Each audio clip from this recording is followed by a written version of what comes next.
Hi there, Dr. Zwelling here, and if you have a couple minutes, I'd like to talk to you about mammograms and the value to you specifically. Let me make it clear. The question that we're asking tonight and we're answering is what is the value of a mammogram to any specific woman, not what is the value to the government or to the population or your neighbor. What is its value to you? First of all, what is value?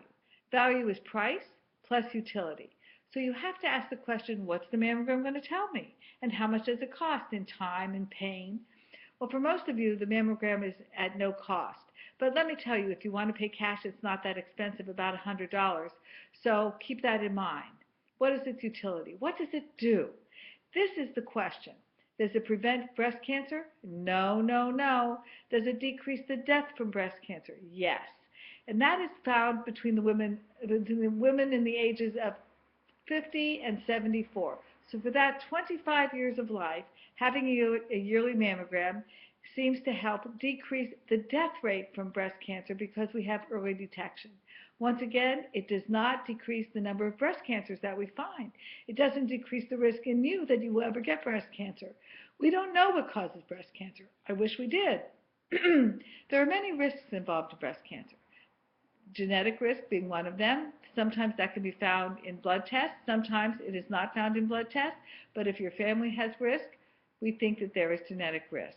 So family means your mother or a direct relative. It doesn't mean your third cousin 4 times removed living in Austria. It has to be a close relative to have some significance to you. So again, if you have risk, and if you want the reassurance of a mammogram, it is a very valuable test. Now, what if your friend just had a breast cancer that was removed? You may be very scared.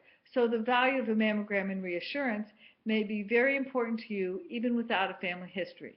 And quite frankly, the question that we're asking once again is its value to you, the patient, not to your neighbor. So if you have angst about getting breast cancer and you want a mammogram, speak to your doctor. Now, when you go to your doctor, here's what I would suggest. First of all, get a good exam and have him or her teach you how to do a good exam so that when you go home, you can feel your breasts and know what they feel like. That is the value of a self-exam, to know when that exam might change, and you have to call your doctor to have it reevaluated. Secondly, make sure that the place where you're getting your mammogram is a digital machine. Most recently, we heard about the Canadian study, not a good study, in part because it was done on a bad mammogram machine, not a digital machine, an old-fashioned machine. So it really wasn't relative to those of us in the United States. So know that your mammogram machine is a digital machine. Thirdly, make sure you get the result right away, that day if possible. Don't go home and sleep on it. Don't worry about it. That is angst, and that is a decreased value. That's a negative value. So you don't want to have a test that you have to wait and wait and wait for the results, particularly if you're eager or anxious about it. So ask your doctor to make sure that the mammogram is read by a board-certified radiologist. He or she may want to look at it himself and make sure that they get in touch with you as soon as possible about the results of the mammogram. Now, mammograms are not the only way to evaluate a breast. Self-exam we talked about, ultrasound and MRI are also available and are important and legitimate under specific circumstances. Mammograms do miss about 20% of cancers, specifically what we call lobular cancer.